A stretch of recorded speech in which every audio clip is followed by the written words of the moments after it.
All right, we are on our last module of actual content for the course, Module 8. So 4 through 7 should be completed by now. 7 was all the technology piece.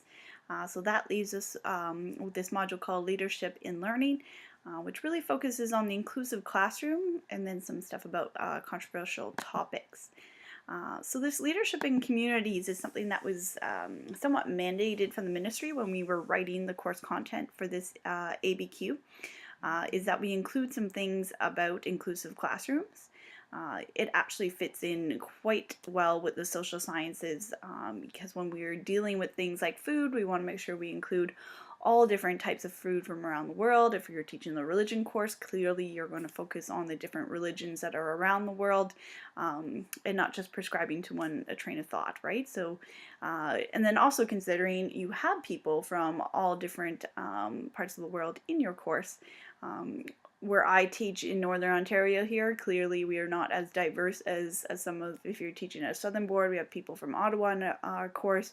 You're dealing with a much more diverse classroom than what we are. But it is becoming a huge push from the ministry, so to speak, is to start making more inclusive classroom, inclusive teaching. So guaranteed a question like that will probably be on an interview process in the very or it is actually, it's part of the interview process now in our board, I know for sure.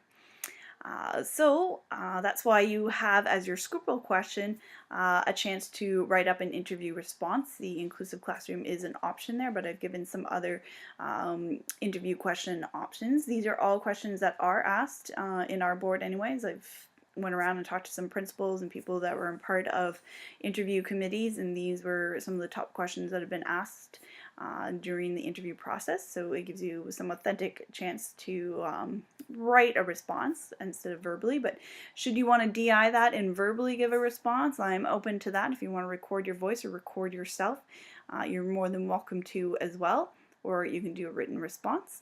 Given some guidance here on how to write a response. It is the P structure or the hamburger or the better answer stuff that we teach our students.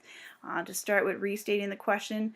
The example piece is of course the key element as you're teaching your students as well, that you give an authentic example from your classroom. Don't talk all theory that we should do more hands-on kinesthetic learning. Provide a specific example where you change the lesson from being that rote learning to actually being that kind of inquiry, hands-on kind of piece. How did you make that transition?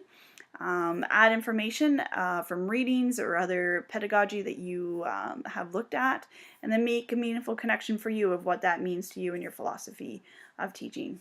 Hopefully that makes sense to you within it.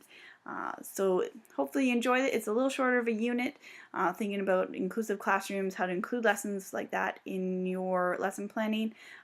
Controversial topics are also covered because that's what we deal with in social science more as well, where some of that inclusiveness can become an issue depending on what they are debating back and forth with those hot topics. So how are you going to have great debates in your classroom and control those kinds of situations? If you don't have kind of a game plan going into that, it can kind of catch you off guard when you don't physically have the debate plan in mind for that day, but a debate spurs in your classroom, which is wonderful.